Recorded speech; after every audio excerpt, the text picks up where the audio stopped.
મરેલ. કેટલી ઉંમર થઈ આપની? 62. 65 વર્ષે હજુ તમને એટલી ખબર નથી પડી કે જીવતું છે. ખોખા ખાલી છે ને.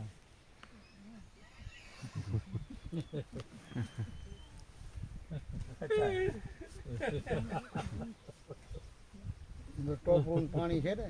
હા. ટોપરું પાણી છે. લ્યો, આ ચીકુડીનો બીજ છે. એ જીવતું છે કે મરેલું? આ છે હજી બીજ. જીવતું છે કે મરેલો? આ અત્યારે મરે આમ જીવતું જ કહેવાય, ઉગાડી એટલે જીવે. અંદર બીજ છે. એને જીવતું કહેવાય. અને ઓલું નાળિયેર જીવતું જ છે. મને હું ખોખા ખાલી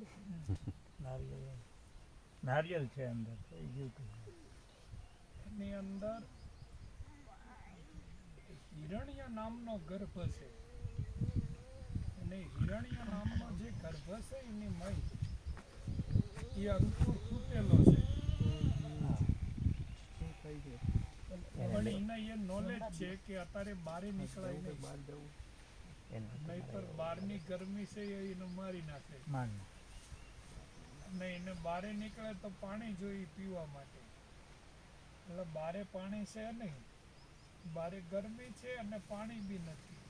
એટલે અત્યારે જો બારે મોઢું કાઢે તો મરી જવાય. એટલે એ જે કન્ડિશનમાં પડ્યું છે એ સુસુપ્ત અવસ્થામાં છે, એટલે યોગ નિંદ્રામાં છે, સૂઈ રહ્યું છે. એ બીજ તમારા હાથમાં છે એ પણ એ રાહ જોઈ રહ્યું છે કે ક્યારે સિગ્નલ મળે. તો ચોમાસું આવશે, ચારે કોર વરસાદ અંધારેલો હોય, આકાશમાં વીજળી થવા લાગે અને નાદ પ્રગટ થાય એટલે એને સિગ્નલ આપે કે હવે તારે જો બહાર નીકળવું હોય અને વિકસિત થવું હોય તો બહારનું વાતાવરણ અનુકૂળ છે. તો ગર્જણ થાય ને શું કે વરસાદ ગાજે એટલે સિગ્નલ આપે બધા બીજને કે હવે તમારે સમાધિમાંથી બહાર આવવું હોય તો બહારે વાતાવરણ અનુકૂળ છે. એટલે એમાં 5 માત્રા ફરે છે. અત્યારે તમારી પાસે જે બીજ છે એ બીજમાં બીજ છે, અને બીજમાં નીજ છે, અને નીજમાં તેજ છે. એ તેજની માત્રાઓ ફરી રહી છે. શબ્દ, સપ્રશ્ય, રૂપ, રસ ને ગંધ એવી 5 માત્રા એ બીજમાં ફરે છે.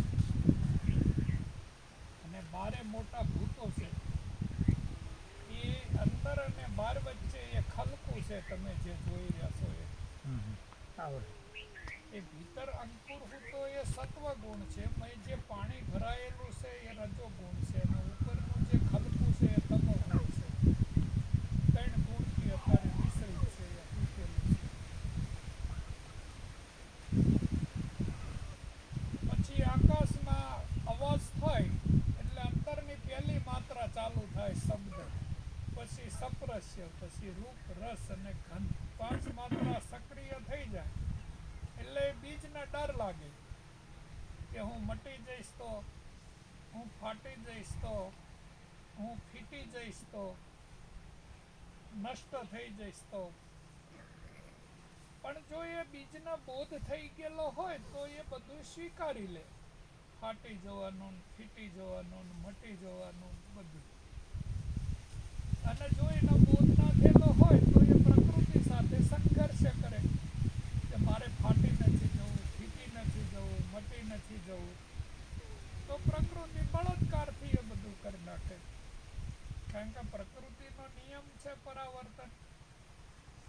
એટલે બીજને બીજ ના રહેવા દે ને, તૂટી જાય, ફાટી જાય. એટલે मिटा दे अपनी हस्ती को अगर कुछ मरतबा चाहे कि दाना मिट्टी में मिलकर गुले गुलजार होता है. ધડાકો થાય, અંદરથી અંકુર બારો નીકળે એને એક્ટિવ ફોર્સ કહેવાય. એક રિએક્ટિવ ફોર્સ જે શિલામૂળ વાઇટલ ફોર્સ તેનું થળિયું બનાવે. 3 ફોર્સિસ ચાલુ થઈ જાય. 12 મહિના સુધી વિકસિત થાય. 13મો મહિનો આવે, ટેન્શન ઊભું થાય, વેક્યુમ ફિલ્ડ સર્જાય, એમાં એક ધડાકો થાય, પાનખર ઋતુ આવે, બધા પાંદડા પડી જાય, તીતરી પડી જાય, ફળ પડી જાય, ફૂલ પડી જાય, અને પછી નવી કક્ષા ખુલે.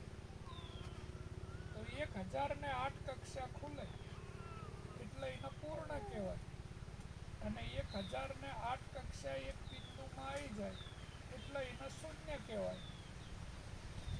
1008 કક્ષા ખુલે એટલે એને નાળિયેરી કહેવાય.